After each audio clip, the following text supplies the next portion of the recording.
Hello everyone, welcome to Measure Up Angling. Today we're going to do a little shad fishing. Last year did not go well. Didn't catch a shad during the tournament, and same luck this year. It was kind of sad.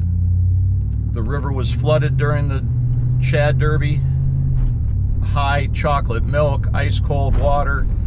Yeah, even the tributaries were not doing well, so the catch was low.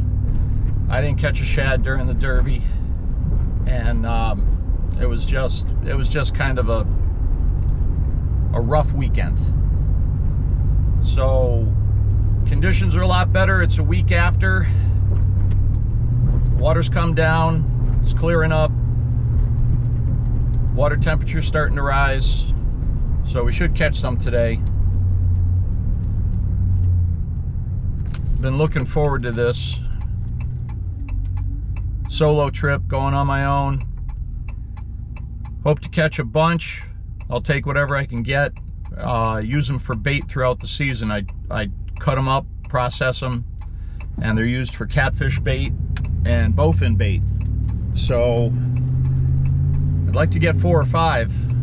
But I'll take whatever I can get. So come along, check it out, show you some of the tricks we use with a willow leaf.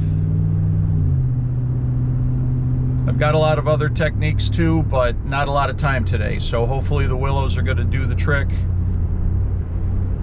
Figure out what color or metal that they want, in other words silver, gold, or brass, and get on the bite, catch a bunch. So come along, check it out, show you how to catch Connecticut River American shad. Shown.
Got a striper net for this guy.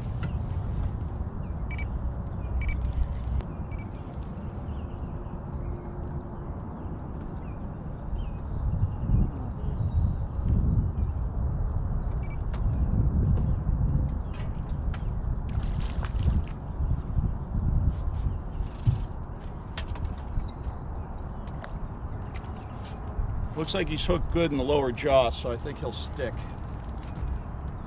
Like to get him in the net.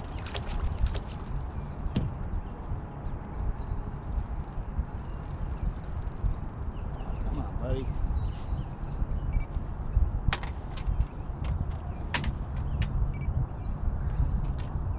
Bit of a shambles, fishing by myself. Boy, he's digging. Digging. It's done. There we go. Yeah. All right. Shad in the boat.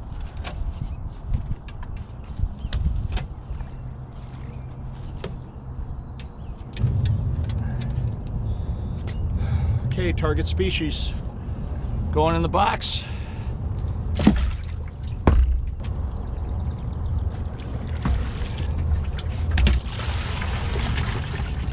Just enough water to keep them fresh. Whew. Yeah. All right. Fish in the boat.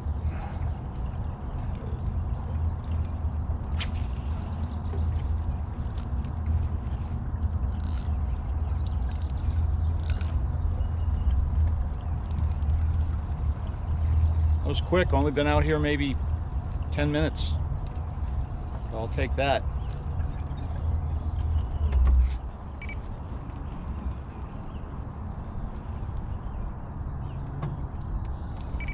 See if you can't be a little more graceful with the net next time.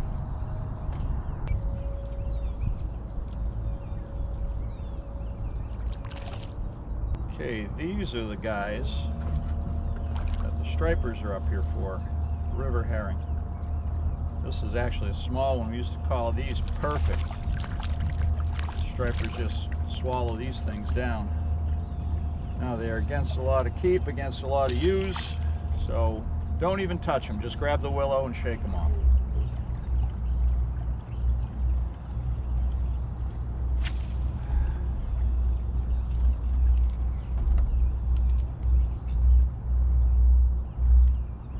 With the herring population down,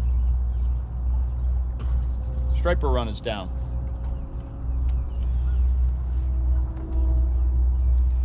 You need a strong food source to support these fish when they're in the river. And sure, some people say, wow, you know, I mean, you just caught one, now you made another cast, you're catching another one, there must be hundreds of them. Well, there used to be tens of thousands of them.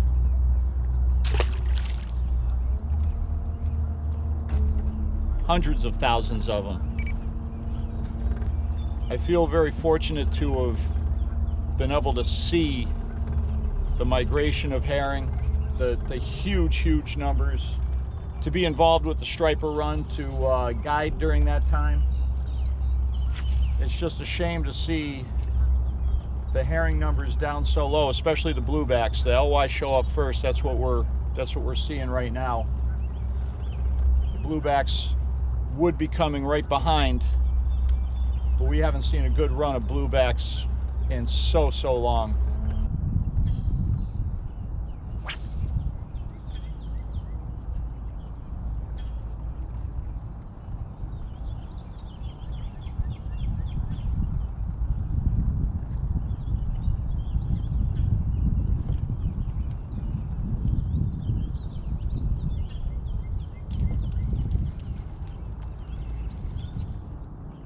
Another herring. Like he whacked it and he came back and hit it again.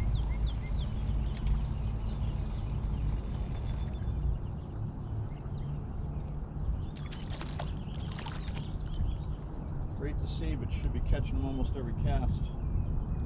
The numbers are right. Come on, buddy.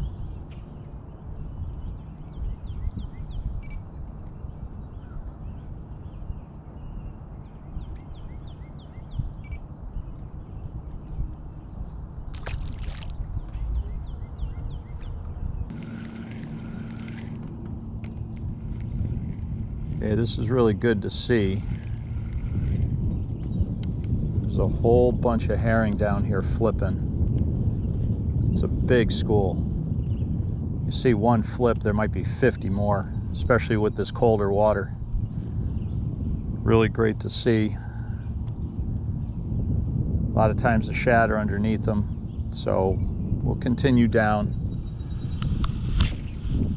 Like I say, I'm not doing these herring any harm, catching them and not touching them, knocking them off the hook.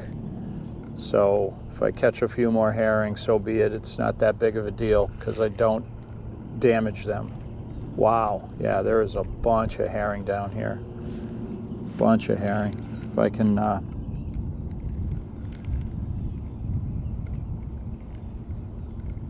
can get their flips.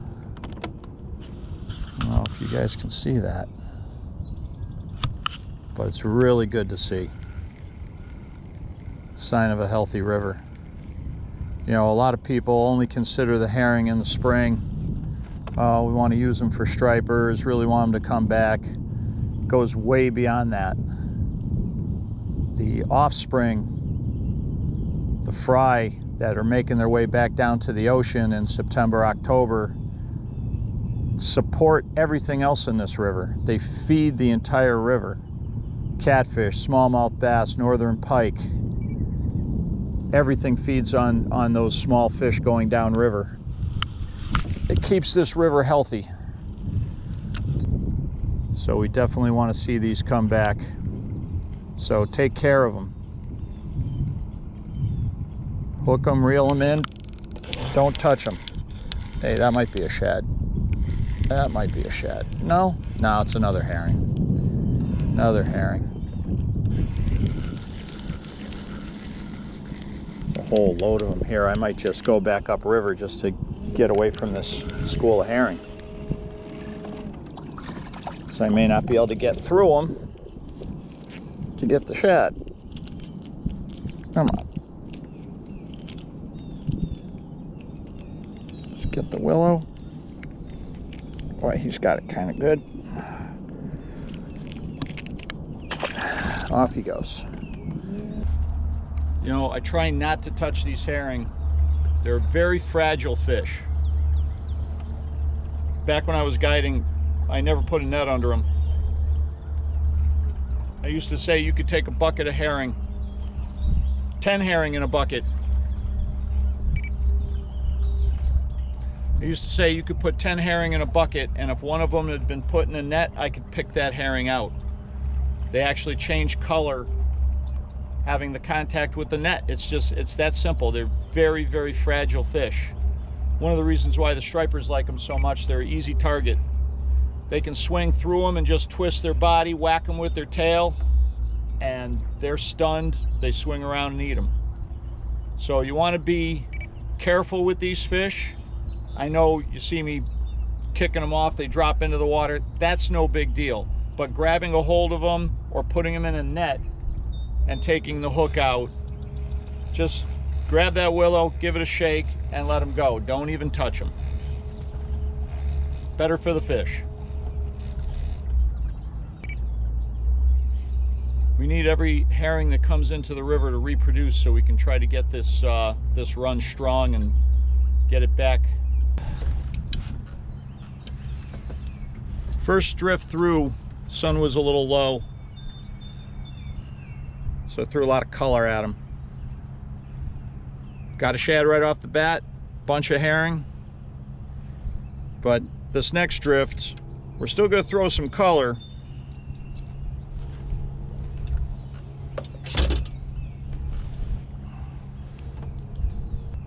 This next drift, I'm still going to give them some color, but I'm going to do it with the translucent paint, so you're getting flash from the sun. I'm hoping that's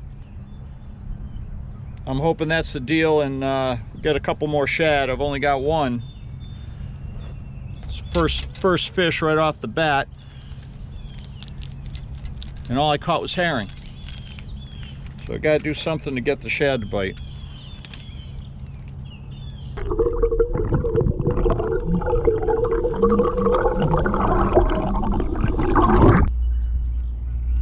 You see me throw a twitch in every now and then. The willow is kicking like this, and a lot of times that's enough. That's enough to get them excited and get them to hit it. But if they follow it and it does this, in other words, you give it that little twitch and it really gets some serious action to it, sometimes that's the trigger to set them off. So a little twitch every now and then can help with the bite. You know, every year the river changes. Log jams get washed away and new ones take their place in usually different places. So you got to relearn the water every year. Got a lot of timber in this trough that I'm fishing right now, which is making it a little difficult to shad fish. I don't want to lose a lot of hardware. Got a big one right here. So when it comes to rivers, navigating it, never take anything for granted. It's a deadhead, log jam, something underwater. They mess up your boat and hurt you, so always be careful, especially at the start of the season.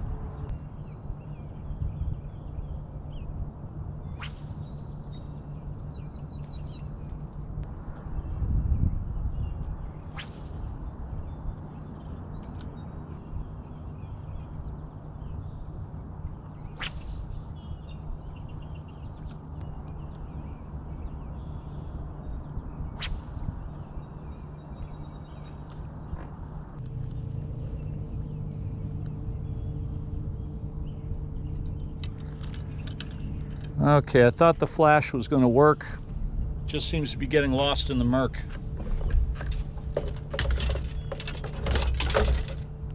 You know, we fished the shad tournament, but the main river was completely flooded, chocolate milk, impossible to shad fish, so we were up in the trib, didn't do well. The river's just starting to clear now. On the surface, looking down, you got maybe 3 feet of visibility. It's not too bad. You would think it's pretty good, but as you go deeper, the sediment in the water that's there clouds and ends up cutting the light penetration. So sure, later on when the sun is full high, that metal may flash enough to get the shad to bite it, but right now I'm going to stick with the color because I haven't had a bite since I went with the translucent paint. So we'll get back to this and try and get one on.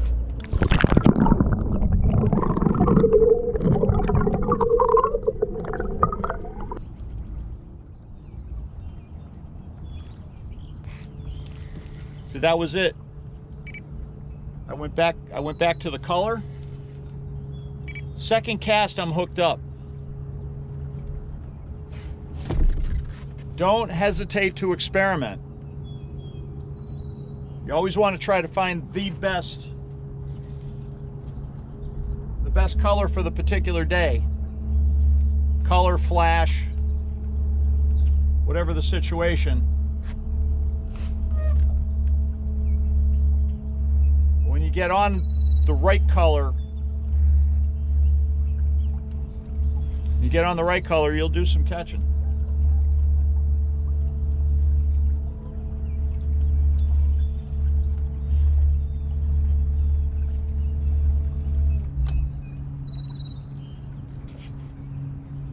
Seems the shad are much higher in the trough. I think I'm gonna concentrate my time a little bit higher.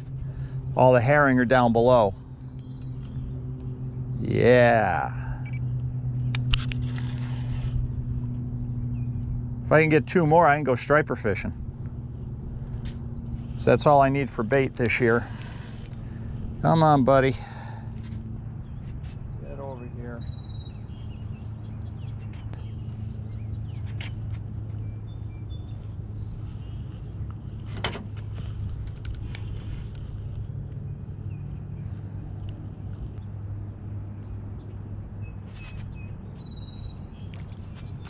A little worried about losing this one. He's hooked in the side.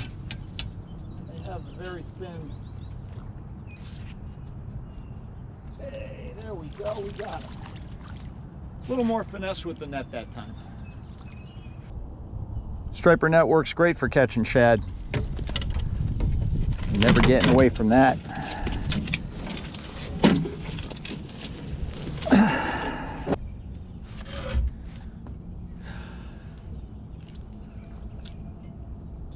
American shad, they're a load of fun to catch. They make great catfish bait. They're also really good eating, just very, very bony. Come on, one more shad. Let's go. Let's go. One more shad. One more shad, I'm going striper fishing. Come on. A lot of shad fishermen who are very successful fish the main flow. And they have key spots where basically the shad are funneled through. I like to look for those spots that they kind of settle into and take a break. A lot of times you can find a small school in a eddy or behind a sandbar along a shoreline like this. That's the interesting thing too. You pick up a fish and you drift through, you swing back, you pick up another fish in the same spot. That's exactly what I did this morning. Those two fish came out of the same area within maybe 20 yards of each other. Got bumped. I don't know if that was a half-hearted shad or if it was a herring.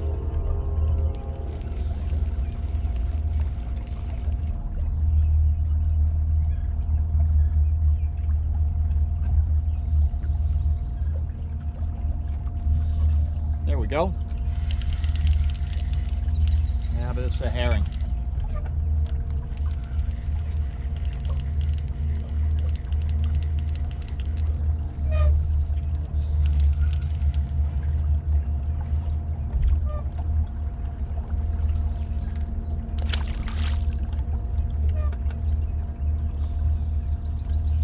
You know, the cool thing about a willow leaf, and I'll show the action, the underwater action, but I've caught everything on these things.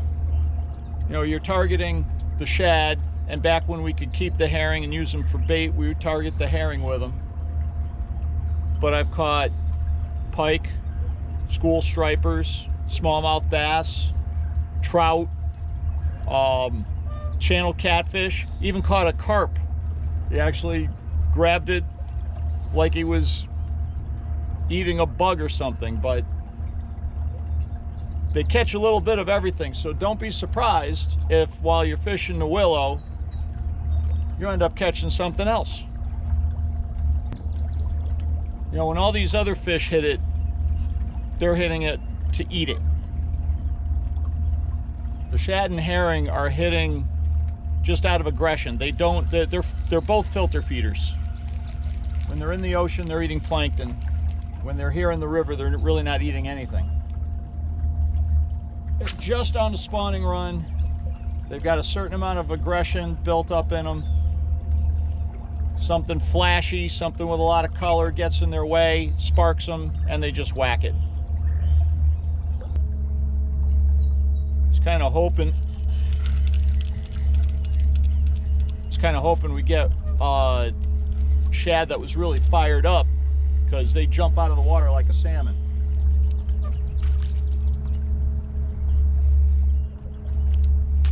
Off you go, buddy. Go spawn, make a whole bunch more of you.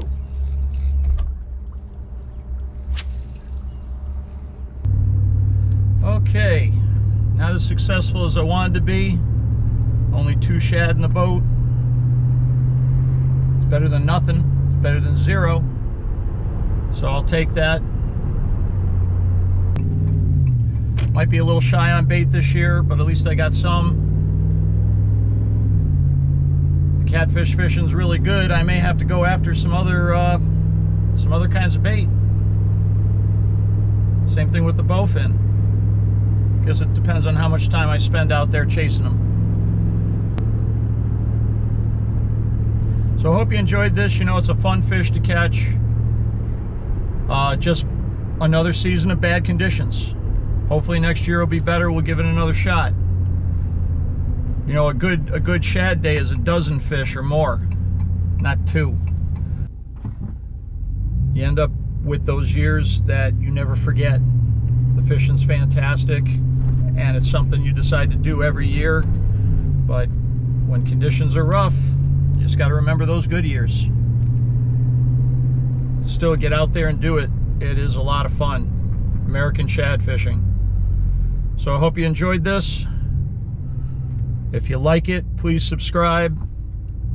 If you're subscribing, I know you like it.